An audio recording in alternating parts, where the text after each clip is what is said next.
Hello. তো আজকে হচ্ছে ফার্স্ট টাইম আমরা পুজোর বাজার করতে এসেছি। আর এখন হচ্ছে আছি শিয়ালদাতে। শিয়ালদার বাজার কলকাতা দিয়ে আর কি শুরু করব এবছরের শপিং। তো চলো, আমার সাথে আজকে রিয়া এসছে, রিয়ার আমি এসছি। এখন বাজে হচ্ছে 1টা, বেরিয়েছিলাম ওই 12টার দিকে। দেখা যাক কেমন কি কালেকশন আছে। বাজার কলকাতাতে বেরিয়েছি, আমারও কিছু পছন্দ হয়নি, রিয়ারও কিছু পছন্দ হয়নি। আর ট্রায়াল দেওয়ার পর কোনটার হচ্ছে স্মল সাইজ নেই, কোনটার হচ্ছে এক্সেল নেই, ডবল এক্সেল নেই, এইসব ব্যাপার আছে।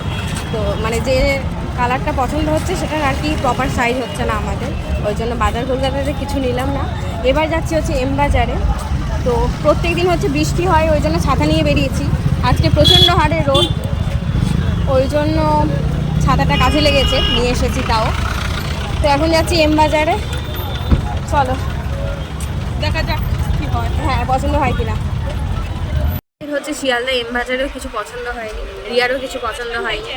তারপর আমরা শিয়ালদা থেকে আবার হচ্ছে ট্রেন ধরে চলে এলাম বালিগঞ্জ। আর বালিগঞ্জে এসে মানে গড়িয়াহাটে এসে এখন হচ্ছে জুডিওর সামনে বসে আছি। জুডিওতে এক পা ঘোরা হয়ে গেল।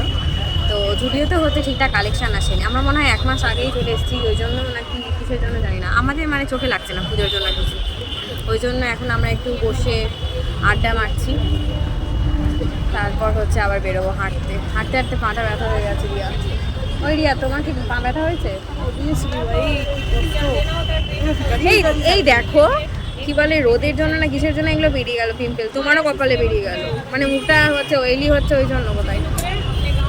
ফাইনালি হচ্ছে এম বাজার, আবার হচ্ছে গড়িয়াহাটের এম বাজারে আমাদের জামা পছন্দ হলো। তো রিয়া তো কিছু কেনেনি, আমি কিনেছি। তারপর হচ্ছে এখন একটা রোলের দোকানে আছে, রোল খাবো বলে। রিয়া রোল না চাউমিন খাবে?